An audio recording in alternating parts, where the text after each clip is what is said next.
A is for Alcoholic is a program about recovery. My name is John and I'm an alcoholic. And my name is Jerry and I'm an alcoholic. Join us as we go through the alphabet of alcoholism one letter at a time. What's up, everybody? Welcome back to the John and Jerry new swing revival, neo swing revival. Man, I totally butchered that shit. The neo swing guy. I'm more of a sultan. I'm a sultan of electro swing. Jerry. I saw that you can't recycle your jokes on Twitter that you used with Joe Valentino. Well, it's such a. Yeah, you can. I guess you can recycle me out on jokes. It.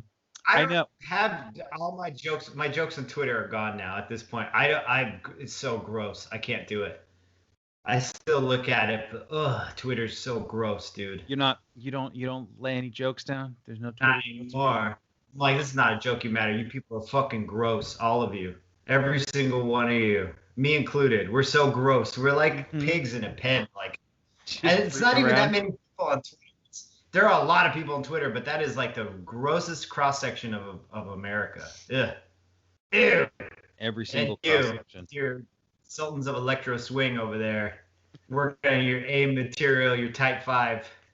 Well, see, it's such a niche comedy because like the Sultans of Electro Swing joke only works if somebody brings up Dire Straits, and then it only works if people know that the Sultans of Swing was a Dire Straits album, or was it just a song? Electro Swing I guess Electro Swing is kind of a popular thing. Well, it was. I don't know if it still is. It was. Which you have to know what electro swing is, you have to know about Dire Straits, and you have to know about that album, and then it might make sense. So like, it only makes sense in the context of his tweet, right? Of course, yeah. Which now we're just fucking really taking apart a whole situation that our listeners are like, I don't even. So it doesn't. It's not a good joke. It was a good joke, but in context, yeah. Right. It was a good joke in context, but here and doing the analysis, the play-by-play analysis is just awful. I've just destroyed it. And yeah, it's fucking Twitter, dude. That's what it is. It's Twitter's fault, dude. So, speaking of the new electro swing revival, Jerry threw out some CDs. I threw out that's why we're talking about neo swing or neo's gross. I don't even know what to call it. The swing revival of the 90s John and I were involved in during our drinking days. We were two Zoot Suit rioters listening to all that shit and going to swing shows and ironically wearing suits and shit. Mm-hmm. Well, you had the fedora collection. I still have a fedora collection, dude. I can't throw anything out. Well, you had some good fedoras, though. You don't have, like, the Milady fedoras. You were not. No, I don't have, like, internet fedoras. I'm not like, I'd listen to Stephen Molyneux and fucking Steven Crowder. I told you about the teachings of Jordan Peterson and Ben Shapiro. Oh, boy. Women shouldn't wear makeup, Milady. That got hard. That got real hard. We're supposed to be talking about recovery, not about me and my weird proclivities, my journeys on the internet. No, man. Where I'm with you there. By everything. We could do a whole separate. I'm in this little half-empty room, sitting here like Paul Mooney, just being like, and that's how it goes. My favorite Paul Mooney is my favorite. He does this one where he's just like, he'll just be like talking about how black people are. This is during the turn of the century, and how black people are the focus was off them after 9/11, and he'll just go like 9/11 baby. It's a great special, and he's an awesome dude, and like I got nothing but love for Paul Mooney. Yeah, he's a funny guy. Real dry. Oh, what's today? What are we going to talk about today? So V for Vendetta. Now we're going back into this shit I was talking about, or the V for Vendetta mask over here. Mm-hmm. Oh, that's the other one. So I thought something came up the other day, and I was listening to another alcoholic, and we were talking, and the thing that kept coming is, I mean, without giving too much away, obviously, right? Because it's not anybody's business who or what this was, but which I guess implies what it was, by not talking about it. So it's all whatever. So the thing that kept coming up with this was this idea of that drinking and our alcoholic behavior does this thing that violates our values. So V is for the violation of values. And I'll explain this to you. So yeah, explain it to me. I'm going to, and I'm gonna. So think about it in the, well, when my sponsor took me through the fourth step, he added that extra column, and he said, John, this column is for what was your part in it. And some of them were blank. You know, there were things that happened, resentments I had as a kid that it was like I was a kid. I didn't have any part in this. I had no control over anything. But a lot of it was, what was my part in this resentment? What was my part in this bad thing that happened? And one of the things that kept coming up the other day was that, oh, I didn't set my boundaries, or I would continue to talk shit about the person that I hated at work. And so this violated my values, right? And that was the phrase that kept coming up. And so we all grow up with this idea of what's right and what's wrong. You know, don't steal, don't lie, don't cheat. I mean, these are pretty, and I'm not interested in getting into like the philosophical, well, what really is good and bad behavior, right? I mean, we've all agree as humans that live together that we're going to treat each other kindly, although, you know, that, I mean, at least that's at least how I would like to look at it. That's what I like to look at. So when we be an optimist, so when we start to drink, and when we start to behave alcoholically, when we start to lie and cheat and steal and flake on people and ignore people and do all those bad things, and then comes, you know, where does guilt and shame come from in our drinking? I feel like it comes from that idea of the cognitive dissonance of having a belief system and then doing the exact opposite of it, right? So I believe that I should be kind to people. I was not last night because I was blackout drunk. I was angry, and I yelled at this person, and I called this other person a name, and I was selfish, and I was rude. And so this idea that the behavior that we engage in while we're drinking violates the values we have as people, the values we have developed for ourselves, or that we've learned from our parents or our, you know, church, parents, friends, the society, community, whatever.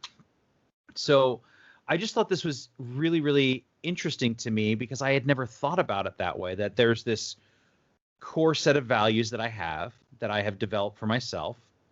And when I am drinking, when I'm behaving poorly, I'm violating those values. And part of the recovery part for me is getting back to living each day within those values, and living each day, not necessarily like, I don't try to live a pious life.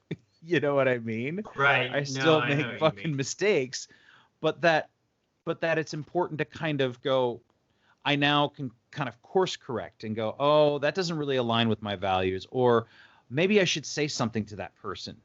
You know, boundaries are another thing that I think comes up a lot with me. And so it's like, I didn't really like the way that felt. And if I don't say something, then that resentment's going to eat away with me. And this other person's not going to know that there's this boundary that I have. And then, whereas if I just say something, then I'm living within my values, I course correct, and I can move on with my life. And then that person knows, and then we don't have that conversation again, or that thing doesn't get said again that bothers me, and I don't have to fucking live with the resentment. So I guess I would want to ask you, like, do you feel like your values have always been the same? Have they changed?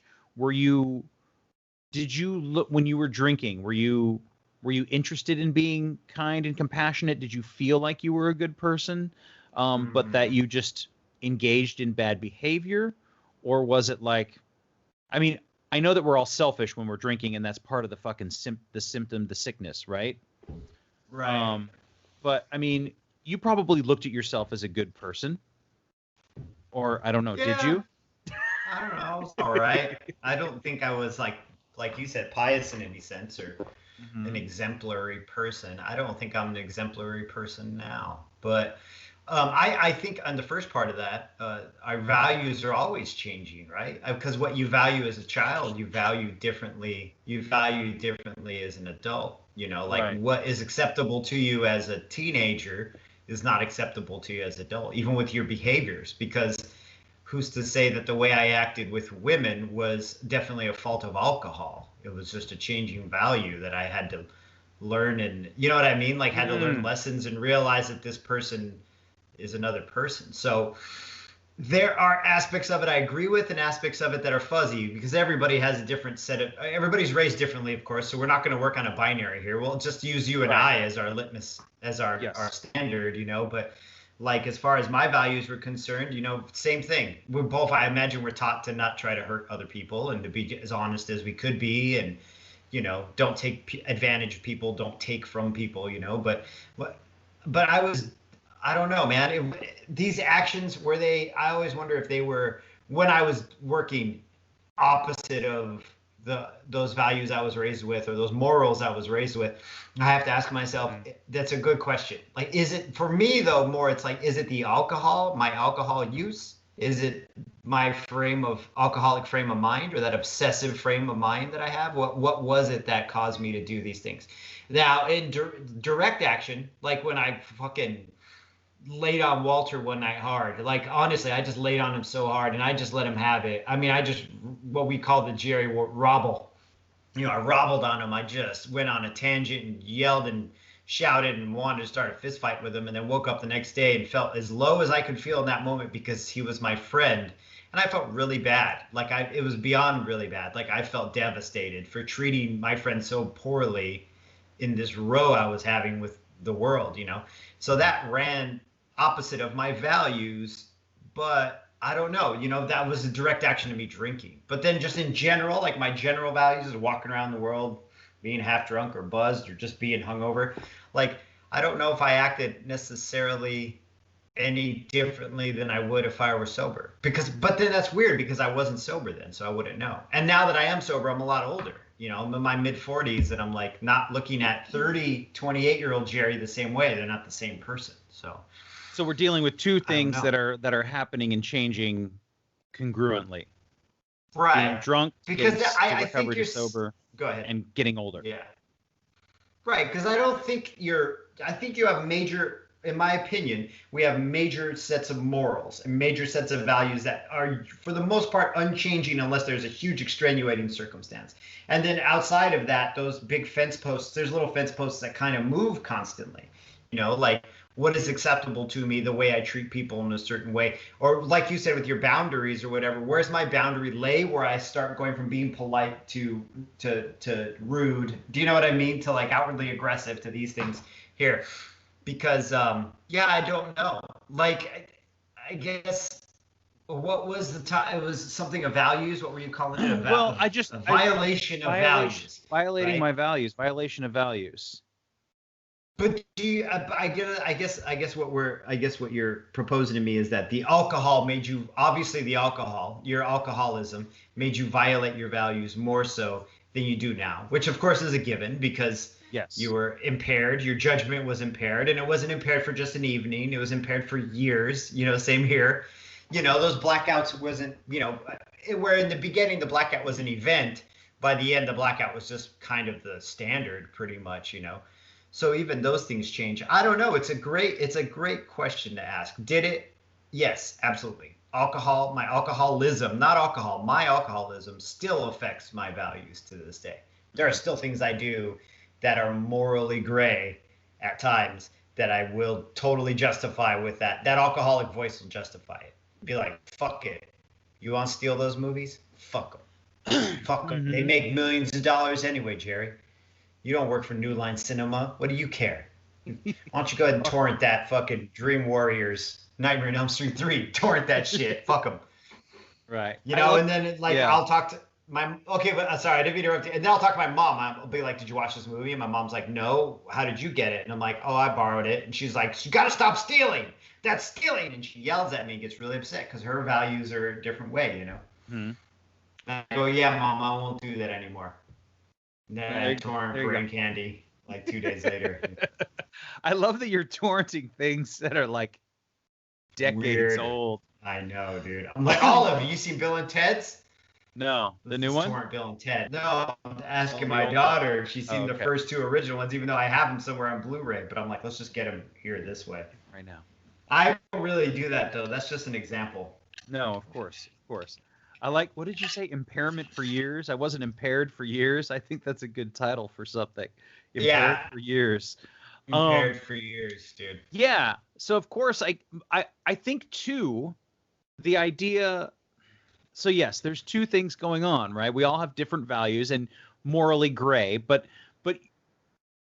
because we see certain things as like it's a victimless crime, right? Because it's just a digital copy of a digital copy of a digital copy. Right. There's no shortage of them. It's a copyright law for people who are making millions of dollars, like whatever. And so, again, I'm not encouraging nor would I condone that kind of behavior. Don't do it. But not nice. But it's stealing. I get that. You know, You're stealing. Is it? I mean, it depends on how far you want to go. Is it okay to run a yellow light?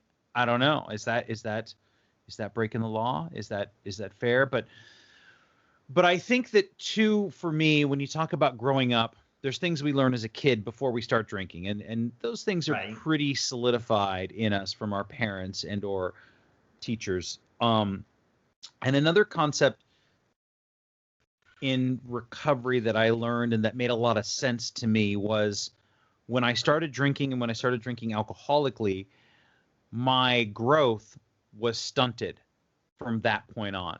So of course, yeah, I was pouring alcohol on this person who was at that point probably 16 or 17 when it got heavy. So I didn't grow any further than 16 for the next 16 years. So when I came out of that fog at 38, I had been behaving like a 16-year-old who had learned to kind of like work the system, and I was still able to take care of myself. I learned a few tools, a few skills, but like I wasn't doing anything proper or adult-like. I was not treating people in an adult manner. It was all about what I could manipulate and take away. Yeah. So those values, although I had grown up, I had gotten older, they hadn't changed that much, man. Like I was still just trying to fucking scrape by and get what I could to drink. And so when I think about values, it's not so much about stealing, because I didn't really steal. Unless you, what do you consider drinking on the job stealing? Right. So this whole podcast is going to be John's fourth step. I mean, right. So that's kind of like, the well vodka was it drinking Smirnoff at 4:00 in the afternoon to get my shift started? You're not stealing. That shit's like water. Water's free, dude. It's for the people. It's made by communists, so it's for the people. Dude. It's for the people. For the people, dude. So you just happen to be one of those people there in that bar. Mm-hmm. When I lied to that cop when I got pulled over and I'd been drinking vodka all night, and I said, "Yeah, we had a wine tasting after work." Self-preservation, dude. Self-preservation, buddy. So those things would not fly today for me. No. For me, I would not steal from my job. Yeah, no. Although, take a little handful of olives every once in a while. Damn, no, I put napkins in my pocket, because I use them for like hot holds and stuff and wiping things off. I don't bring them home, cloth napkins. So then every so often I got to bring them back home or bring them back to work and throw them in the dirty hamper. Now, you have a moral quandary? Oh, no, keep going. I want to hear the rest of this. You and your fucking moral quandary. So what happened was, with my moral quandary with the cloth napkins, I know this is stupid, but let's talk about this for just a second. I made this TikTok video where I was making oat milk. And in the video, I used one of the cloth napkins to strain the oats out. And one of my coworkers saw this online and said, just jokingly, and he didn't give a shit. He's like, I recognize those napkins. And I was like, oh, fuck. Well, because I don't want, and I don't know that the owner, the chef, would care. Like, this is totally ridiculous. And this is how far I mean, I guess whatever. So I brought back a bunch of them, at least the ones that were salvageable. Some of them are raggedy or whatever. But but I do need to remember that I don't need these fucking napkins, right? So it's not really that I'm stealing them because I'm like, my intention is not to steal them. They just come home with me. Right. And so just bring them back. I guess your crime was you just didn't return them in a timely manner, John. It's not like you took them into like being like, I'm gonna make a shitload of oat milk and a video about it. And a video poorly. All your food videos, man, you gotta use that ring light in the food video, I think. Because I've seen some of your food videos and I'm like, you're using the overheads there and you shouldn't. Yeah, I need to get some extra lighting for sure. Just a headlamp. Just a headlamp? Headlamp, yeah, and there you go. Anyway, let's continue on these stories. Well, I don't want to critique your fucking cooking videos. I'm sorry. That's okay. I don't want to cross your boundaries there. You can go to my YouTube page. Anyhow, if you've got some insight about lighting, please let me know. Yeah. What is it at Sonic John? No, it's Sonic John at YouTube. Sonic John. Same thing. I think it's just John Staley on the YouTube. John Staley. Look him up on YouTube. He's got some interesting stuff. There's definitely some stuff. Wait, hold on. Did you attach that camera to a fan? Did you strap a GoPro to a fan? That was smart. I like that. So I strapped my iPhone to the fan with rubber bands. Now, here's the thing. Centrifugal force. And if you don't attach it this way and this way, that's when it slid out and it slammed against the cabinet, which has glass walls, like glass doors. Big cabinet. These are not my cabinets. Right. Nothing happened. It didn't hit hard enough, but I was like, can you imagine if I had to fucking explain to my landlady why there was a crack in the fucking liquor cabinet glass? Well, it was fucking iPhone that I had strapped to the fan. By the way, I think I may have broken the fan as well. You're like for a TikTok video. Yeah, basically. And in my 40s, and I'm on TikTok just rocking it. That's awesome. So I'm really sorry that I broke the glass on the liquor cabinet. I'm sorry, Mr. Mrs. Landlady. Johansson, landlady. That's so funny. So when so it's like interrupting too much. No, it's fine. It's fine. It's just in that moment when I made that video, which I was really proud of. I thought it was pretty cool. Like it was a smart idea. I thought it looked what? Oh, the fan one or the oat milk one? The fan one. Yeah. The oat milk one was fine too. You just need a little bit better lighting. I wasn't cruel. I'm being cruel. I apologize. No. I did not put a lot of production value into that one. I just did it all handheld, like with the overhead. So wait, hold on. I got to. My favorite thing so far is you did a gluten is not your problem with Walter, a video of him making butter with a marble, and of course he forgets to put fucking salt in the butter because that's Walter.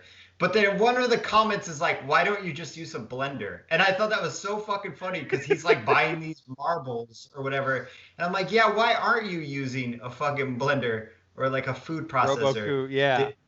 Dude, I don't know because he's Walter because he's going to go to the fucking thrift store to buy some used computer mouses and then take the rubber balls out of them from like 19. Plus, on top of that, I don't know if the mouse balls are food safe. Like, are they leaching any type of BPA or chemical into his butter when he's agitating it? Like, I assuming he's sterilizing the mouse balls. He washes them. So. He washed them. I mean, yeah, but you have no. I have no idea. I think it's just rubber. But I think I don't know. Rubber too. I don't know. Anyhow, funny as hell because the comment was just like, "Why don't you use a food processor?" And I was like, "Because that would be too fucking easy." And Walter does nothing easy. Yeah. So I think when I think about the values that I have, going back to that, and the moral quandaries I have today are a far cry from the ones I had while I was drinking. Because not only was my growth stunted, I was impaired for years. I was drunk all of the time, and that is not that's not hyperbole to say that, right? I was drunk all the time. It's crazy. I know. I lived with you. Yeah, I lived with you. Right. So you bring up a really good point about talking about the stunting of your emotional growth once you start drinking alcoholically, which is really interesting because it does kind of push on like my observation, and it kind of challenges me, which I like, because you're right. You don't really, like, I talk about the big ones that don't change and the little ones that kind of change, the little kind of morals and values.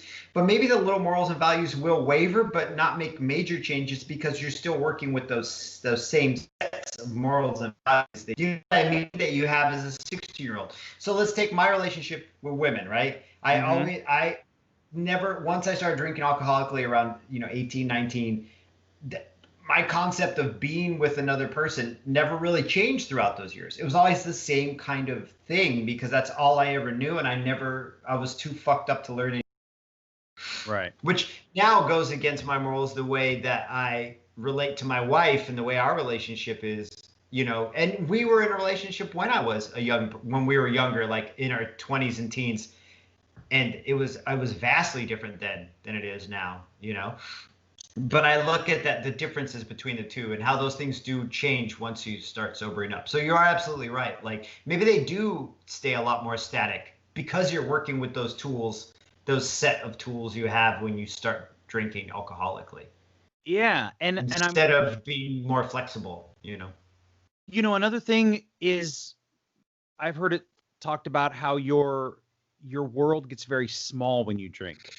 Yes, yeah. And so for me, my world was not only small as in, work, drink, sleep, work, drink, to pass out to sleep, and on and on and on, but it became repetitive. And so it was this sort of Groundhog's Day of every single day being exactly the same.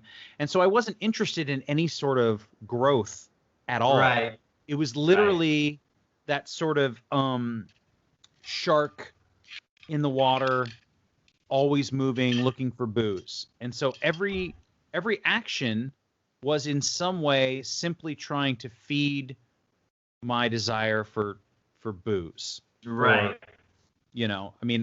All of them. Even the sexual desires, even the emotional desires. Right. It was all like, well, booze will fix it, booze will make it better. So there was no concept of growth or change at all for like 18 years or whatever it was. Right. At all. It was just, I'm going to be a bartender. I'm going to drink. I'm going to party. I'm going to spend all my money.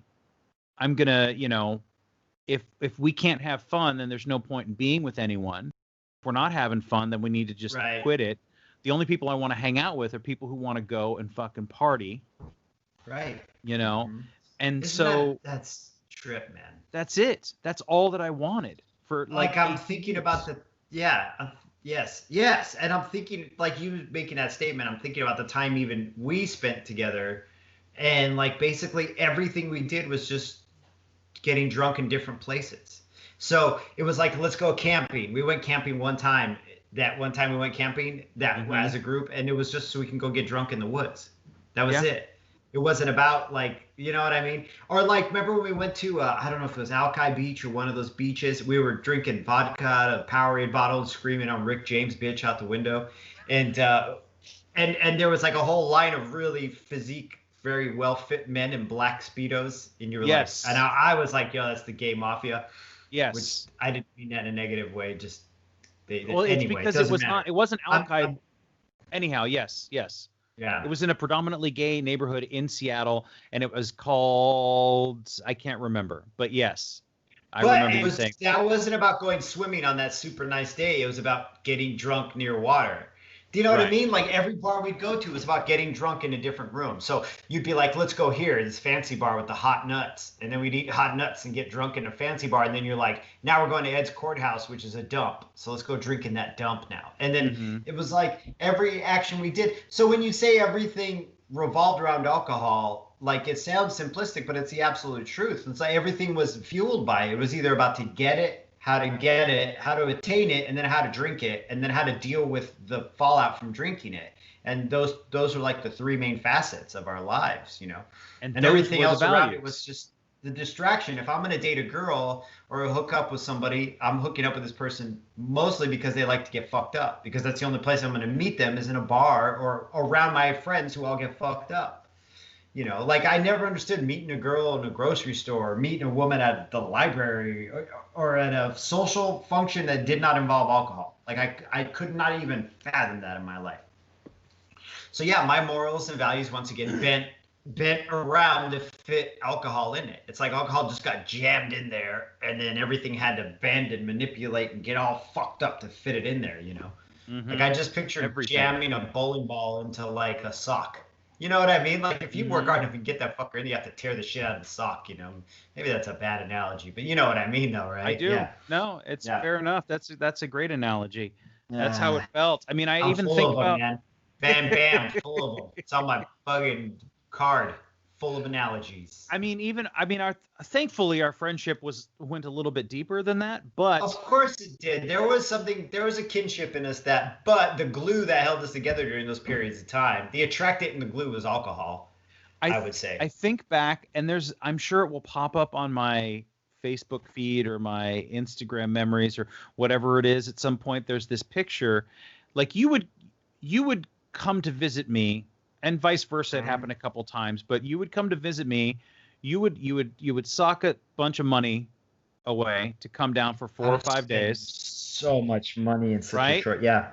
And it was Yeah. amazing. And so the whole thing, the picture was like 2 camping chairs with a fucking bottle of tequila and some micheladas and a pack of cigarettes in the front lawn. That was Napa, yeah. Yeah.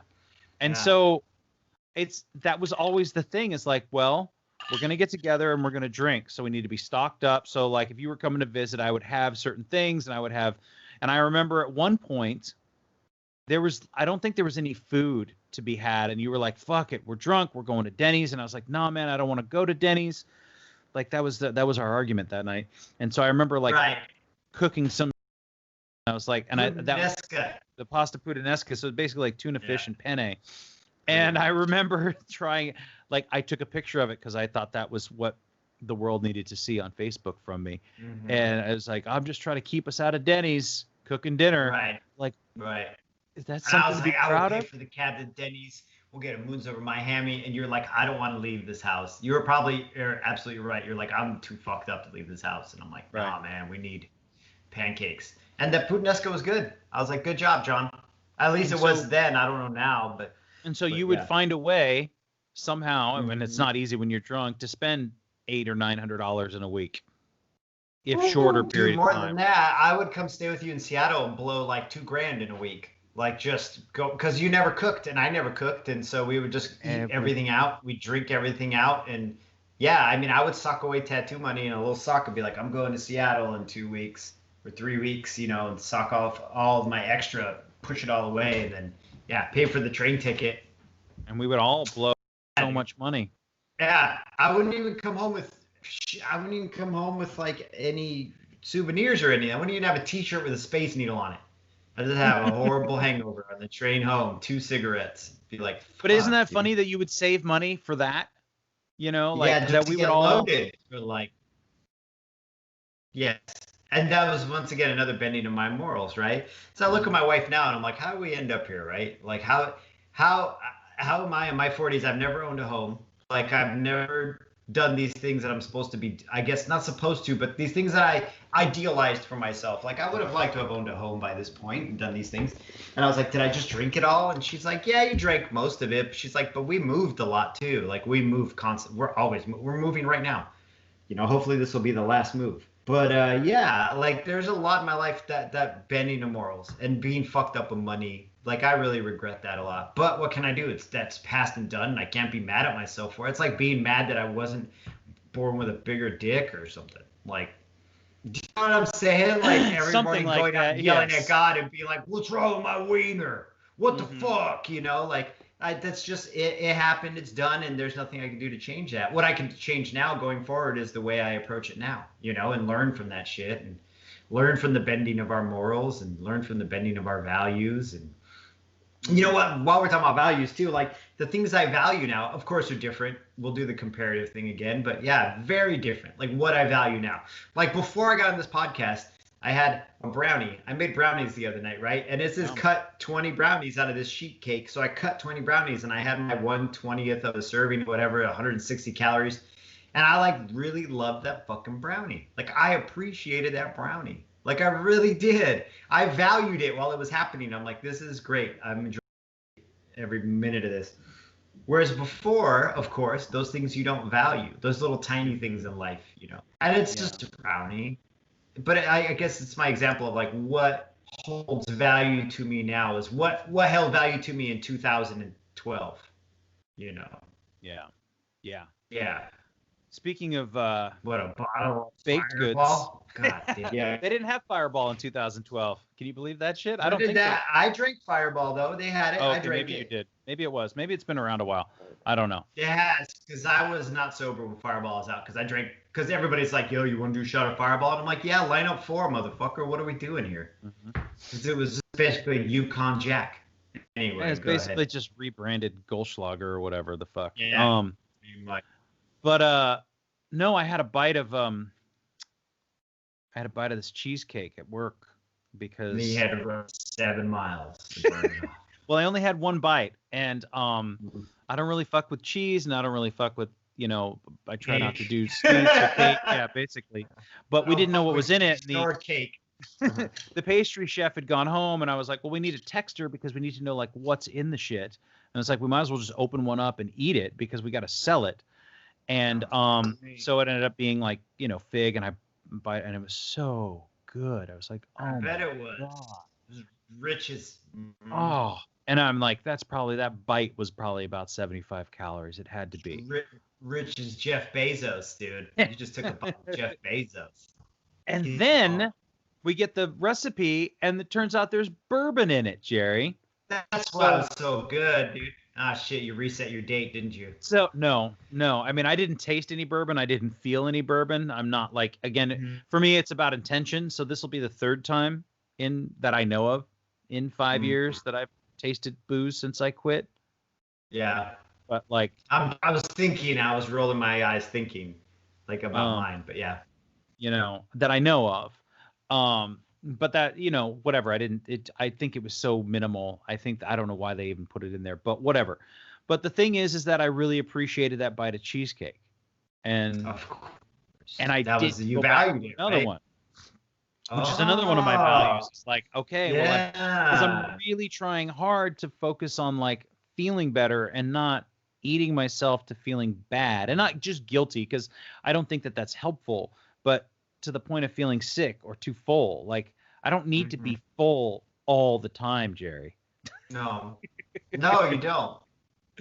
And I think that that's something that I have replaced in my life, is this feeling of like, well, I got to be full. You don't want to be hungry. And it's like, man, you've never really been hungry, John. You don't know. I'm hungry. So the values have changed, right? We're sitting here talking about cake. And I know that I'm also not like beating myself up all the time about little things and, whether or not, whatever, man, you want to fucking tour in a movie. If it doesn't bother you, it doesn't bother you. If it doesn't, you know what I mean? What was the other example I said? Run a yellow light. I mean, that's kind of silly, but whatever. I mean, these things, what you mean, though. These little things that we do every single day, and just how, well, do I want to get up earlier? Do I want to get up later? What are my patterns and my habits? Because it all kind of accumulates into your day, which then you have 7 of those, and then 30 of those, or, and then 52 of those. And then maybe you have a few of those, and now you got a few years, and you've developed a set of values through the habits and patterns that you create each day. And so that's what I'm trying to get at. And I just chip away at it little by little. Yeah. The stuff with like the food issues that I have, right? And I don't want to, I certainly don't want to shame myself or anybody else for being fat or overweight, because that never helped me before when I was bigger. Right. But I'm also like, okay, so let's reassess and let's really think about it, John. Let's critically think about how you are dealing with food and how it correlates to how you dealt with alcohol.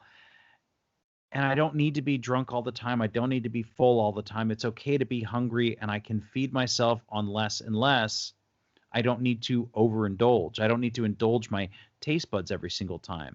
Like, what do I really want? Do I want to fucking eat a whole cheesecake, or do I want to feel good? Because I feel like shit when I eat too much, right? Right. You still do Right. it. So those things, like, and of course, I'm not interested in lying or cheating or stealing just because it doesn't suit me anymore, because I'm Mhm. not trying to manipulate anybody. I'm not trying to spend my days just getting drunk. And it just I felt like a fucking, when I look back, it's like I felt like a fucking rat. Like I would just come out of my hole and I was like, well, I got to get this and this and this, and then I can go back. Like I just felt like I don't know, like a stray Yeah. dog. You know what I mean? So, yeah, no, I know exactly what you mean. So, do you think you gained this insight just purely by quitting alcohol? Do you know I what I think it mean? was Like, the first step. No, right. but I wasn't gaining any insight while I was drinking. Of Or course not. No. or I should Mm-mm. say the insight was very little and it was extremely painful. So the gains were minimal and the cost was high when I was It's drinking. almost like lifting weights wrong or running wrong. Actually, this is a great metaphor for running because the gain is minimal and the pain is maximum, right? So if you run wrong, you don't stretch, you fucking try to sprint. You try to sprint a whole mile in your first go, like you're gonna tear that ass up, dude, and Yep. you're not gonna learn shit. You're Yep. not gonna learn. All you're gonna learn is your ass got torn up because you didn't stretch, you didn't do anything right, and you ran as fast as you could for not even a quarter of a mile and almost had a heart attack. Do you know And what then I'm you're gonna saying? give it Like up. you're gonna give it up because you gained a tiny bit and you just learned that there's only pain related to it. It's just like drinking. Drinking to be more charming, or drinking to gain friendships, or drinking to gain an affectation to your personality, or whatever it is. Like you don't really learn much about life. No. I mean, you learn some things about life, but even that is all bullshit glamour. That's that whole fucking Kerouac, Jack London fucking bullshit glamour of like, oh, all of life is an adventure, and I'm a drunk pirate going through this adventure. Shut the fuck up. No, you weren't. You were fucking banging Natty Ice in a one-bedroom apartment with your fucking 10 homies watching Sally Jesse Raphael, dude. That's what I Sounds was like doing. you've been And there the year was before, yes. 1997. Uh-huh. But I hate that fucking that I do. I don't like to say it, but I hate that false glamorous narrative of alcohol. That narrative of it being like, oh, you're having an adventure. Have a Mike's Hard Lemonade and go through the sex dungeon of Europe. Those stupid commercials they had, and that stupid narrative. They even have it in movies and shit. And they're like, oh, where once your inhibitions are dropped, where will you go? And it's like, you'll go nowhere, dude. You're gonna go to fucking Denny's. Maybe. Maybe. Unless John makes the puttanesca, dude. You're like, you're gonna go to Subway. You're gonna eat fresh. That's all he got, man. I know There's you can nothing afford to is a it. cold cut combo, man. You can't get the You know roast who beef. fucking has adventures like that? People with money have adventures like that. Do you know what I'm saying? Like, you ain't got no money. Well, Listen, if you're like me, you ain't got no money. So it's yes. It's that long pause, that long yes, John pause of like, yeah. I think there can be adventures that can be had in sobriety. I have Absolutely. That's not what I have lived enough of the supposed glorification, the Hunter S. Thompson and Bukowskification of life. Bukowskification. Bukowskimizer. I have done that. I lived in that little tiny bedroom, that one bedroom house thing that you came to visit me in Napa. Yeah. That little fucking dump of Bungalow. a place. The bungalow. Thank you. That was the word I was looking for. The California bungalow. I've done it all, and it doesn't go anywhere. It didn't go anywhere for me. And it's like you're swashbuckling on the decks of a fucking oyster pirate. You know what? No. Anyway, go ahead. No. And so I think that now the potential for adventure, I can plan for an adventure. I can save for an adventure. I can choose to go and do something. I can go and say, hey, I'm going to go run a race around a volcano in Iceland. Now, granted, the world's a little bit crazy right now, but I could do that if I wanted to. I could make the plan. I could save the money. I could buy the ticket. And I could go and do that in a year or two, or 3. In a year, that's what I'm saying. You can't really have Right. adventures unless you have money. Right. So you gotta. But now I have the Those ability. kind of adventures. I have the ability and the time to make that money, right? So Right. whereas before, that was not even, that would be seen as fucking stupid and a waste. That. Yeah. Right. So, You know what'd make this volcano much better? Me shitting my pants with a hangover. right? Yeah, like, Yeah. and so I just look at it now. I appreciate the life that I have, and I appreciate the values that I have developed in sobriety. You said, do you think that quitting drinking is all that you did to gain these values? And absolutely not. Right. I had to relearn from scratch what was right and what was wrong. I had to relearn from scratch that you don't treat people in a certain way. I had to retrain my own fucking brain to not be selfish. I still feel it. I'm constantly. Isn't that crazy? I'm still constantly judging people, sizing people up, looking at how I can take advantage of them, and I have to stop myself and go like, hey man, like that's not going to get you what you want. You've already done that. No. And I'm like, you know what I mean? Like, how can I get money from that person? How can I get attention from that person? How can I You're get... not alone. I want to interrupt and say, listen, Yeah. you are not alone in that feeling. I'm over here nodding my fucking head because I agree with you. I do the same exact thing. And I feel like that's, I don't know if that's, I can't attribute it all to the alcoholic mind. Those are learned behaviors that orbit within the alcoholic mind, right? But I do the same thing. I do the exact same thing. I always, not always, but you know, I find myself going back there a lot and I just don't act on it anymore. I just think it. How can I manipulate the situation? How can I put myself on top of this situation? I need to be on the upper end of this situation where it benefits me. I don't act through it though. I just let everything play out the way it plays out now though. Instead of just being like, well, how do I manipulate this? Or look at that fucking dumb motherfucker over there. You know, my brain will do that for a second and I'm like, yo, dude, you're that dumb motherfucker over there. This is really funny because I worked with a guy who's, there's gonna be a point to this. I worked with this guy who was a fat guy and he hated other fat people. All he did was talk shit about other fat people all the time. He was totally a fat guy. And when I was a fat guy, I used to make fun of fat guys all the fucking time. I'd see a fat guy jogging down the street and I'd be like, what are you doing? That's stupid. You look stupid.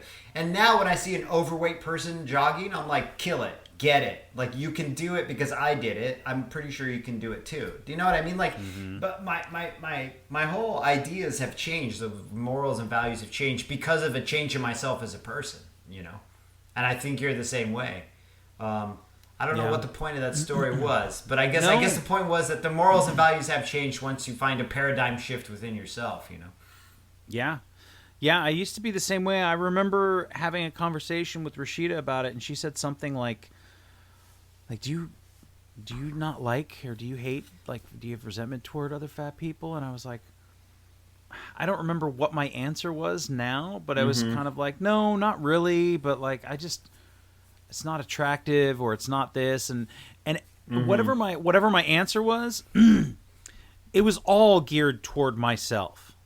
All of it, 100% of it. Man. Hold it up. I was just hating man. myself because that's what I saw. So the things that I saw that I thought that I hated, or thought was gross, or was resentful toward, was everything that I didn't like in myself. It had nothing to do with those other people. Yeah. And I know. And just that's that cliche though that they always tell you, and it's the fucking truth, you know. Yeah, it's true. It's all true. Yeah. So yeah, I try not to judge people, but those thoughts roll around in my head, and at this point in my recovery, at this point in my development, like I catch myself thinking those thoughts, and I go, hang on, that's not going to help. Yes, I still need the thing that I want. I still want the attention, or I still think I want the attention. I still think I want the money. I still think I need this thing or this person or whatever it is. But do I really? And so then I kind of have to backtrack and go like, okay, what do you really need, John? Do you really need the affirmation? What do you need affirmation for? What is it that you can't get from yourself? What is it that you're looking for in this other person? Do you know that if you put all of your eggs into this basket of this other person, that you're just setting yourself up for disappointment? Yeah, I know that, but I still kind of want it. Well, what part of you really wants it, right? Like, what is that ego part, that alcoholic part, that that needy fucking addict part that is like, Right. gimme, gimme, gimme. So I think those are values that I see shift in my own head. Right. Of like, okay, so just pull back from that and reassess. Everything's fine. You don't need anything. You're doing okay. Right. It's just something that I've noticed as of late, that I've been dealing with, struggling with. That cheesecake was good though, huh?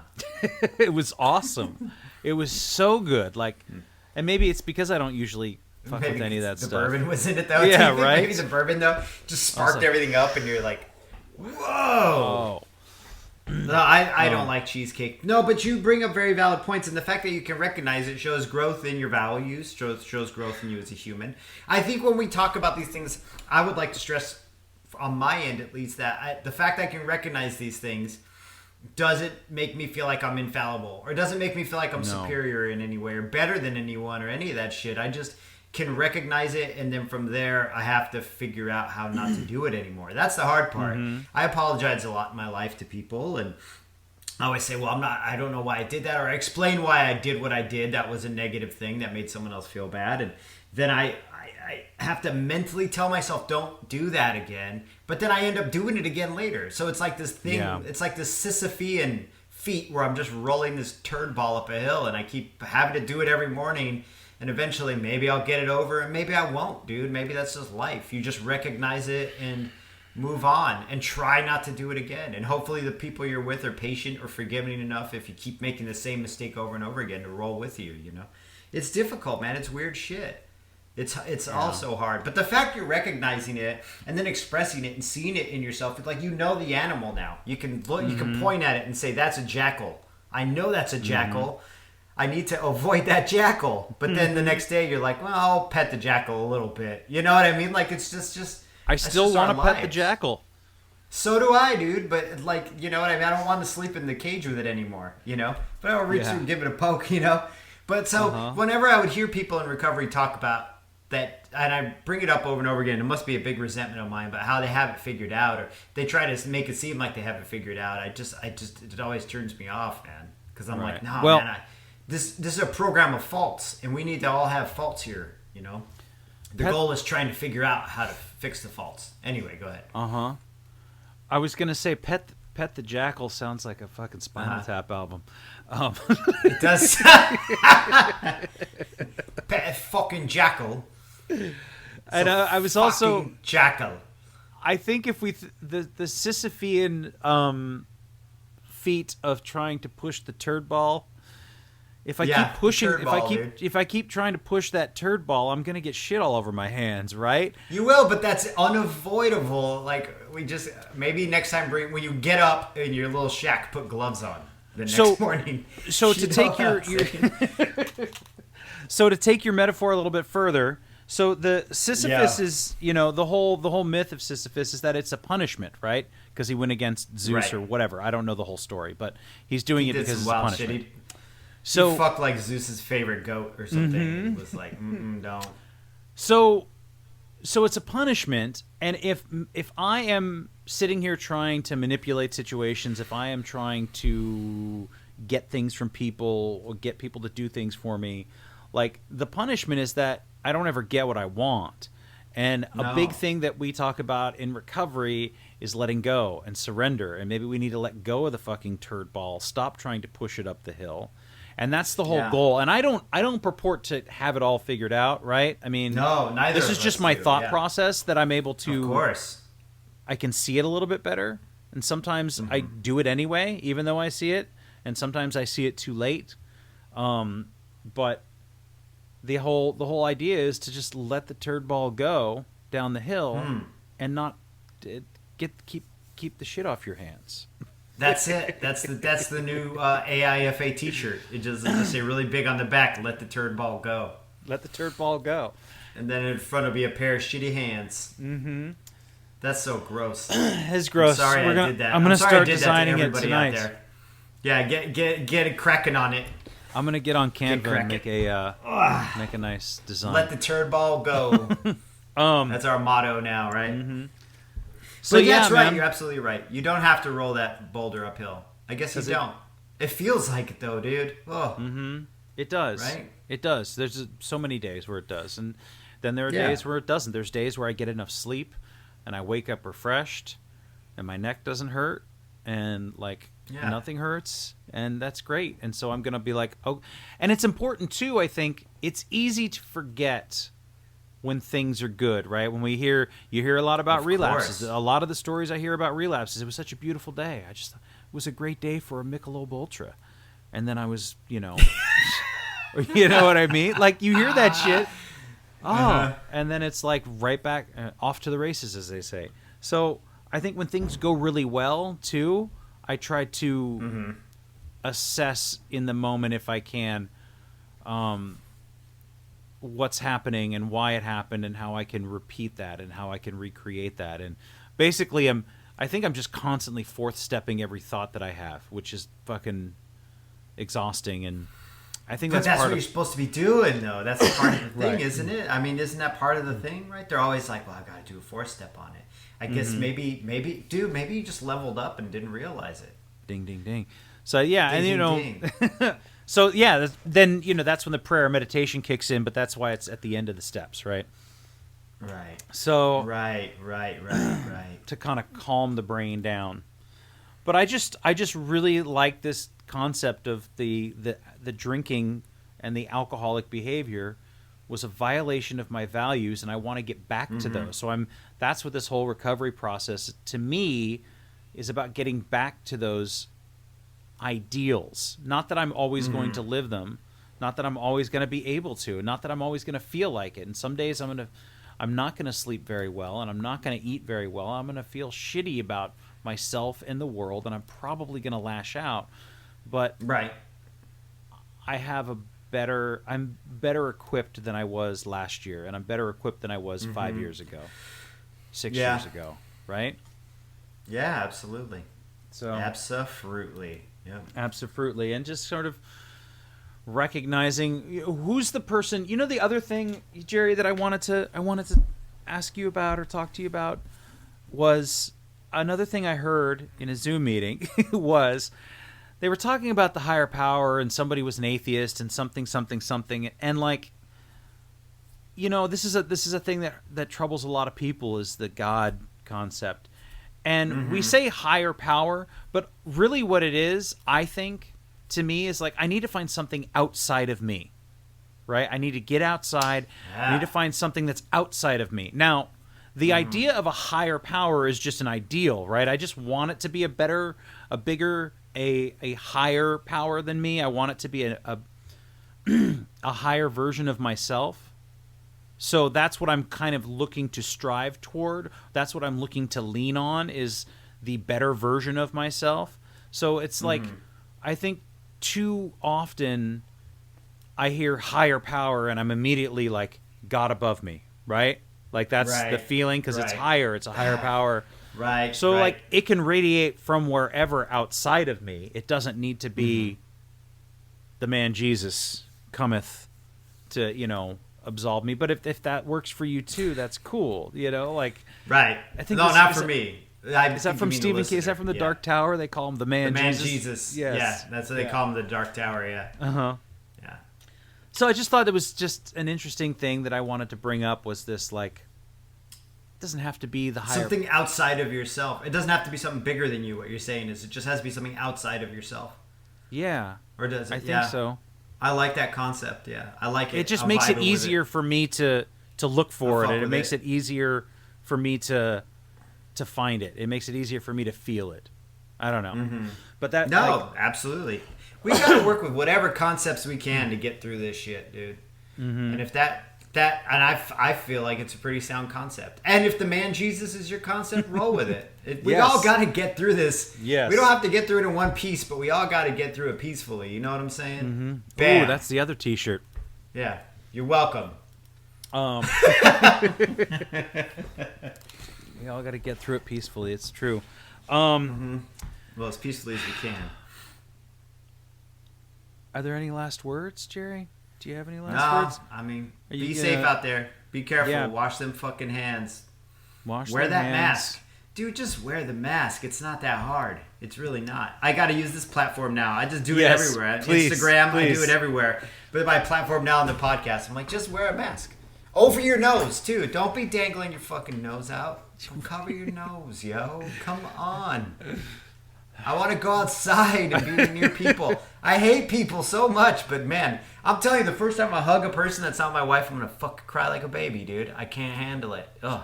Do you want me to meet you in Sacramento for a hug? We'll meet right in the middle on the boom hug and then just separate out. I went and took an antibody test day before yesterday. Yeah. Negative. Never had the Rona. I thought I had it. I really did. I thought I had it in early February, and it turns out it was just the flu. And I'm not fighting the Rona now because they check for antigens too to see if you're currently fighting the infection. So as it is, I don't have Rona, never had Rona. And weird, man. Yeah. Super weird. Super grateful I'm not sick, but also like, fuck, you know. Yeah. Stay safe, dude. It's not. Yeah. It ain't that hard. And I think that, you know, for those, I mean, you've talked about it before, but both your parents caught it and it was not fun. And that's a stressful thing to go through. Dude, it was fucked up, man. Yeah. My mom's in a high risk, you know, age bracket as well. And that's what I try to think about is I think about my mother, and that's what really spurs me to wash my hands and, you know, leave the mask on. And, yeah. Right. Yeah. So, yeah, do that out there. Don't drink. Wash your hands. Wear a mask. Don't be having no giant Thanksgiving party if this is out before Thanksgiving. I don't think it will be, but if you... Oh. Well, fuck them. Fuck your family. Don't go see them. They're assholes. They might be. So, yes. They might be. Yeah. I hope everybody had a great Thanksgiving. Stay safe. Be well. Yeah. Take care of yourself and people around you. Thanks again for listening. Our music, as always, is by Neglect. You can find more of his stuff at neglect.bandcamp.com. And you can find us on all social media platforms that matter: Instagram, Facebook, and Twitter. And you can reach us at aisforalcoholic@gmail.com. Talk to you later. Yeah.